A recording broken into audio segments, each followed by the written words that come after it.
So, sehemu ya pili ambayo ningependa kushirikiana na wewe ni kuhusu morphology. Ambapo morphology hii ni aina moja kujifunza ambayo inatuambia kwamba maneno yana mizizi ya neno yenye maana, mizizi ya neno, kiini cha neno chenye maana, right? So kwa mfano neno ambapo kwamba inakuwa ina prefix na suffix. Kwa mfano neno happy, hii ni mzizi wa neno ambayo inaweza kuwa unhappy, okay? Ikiwa prefix ni un before mwanzo wa neno.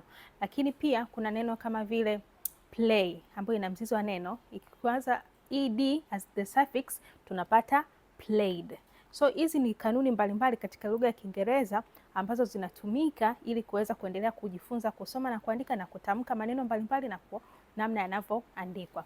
So ukiachana na phonics, tuna morphology kama njia nyingine ambayo inasaidia mtoto. Morphology inamsaidia mtoto kujibu swali, nini maana ya maneno, kwamba maneno, lugha ina maneno yenye maana.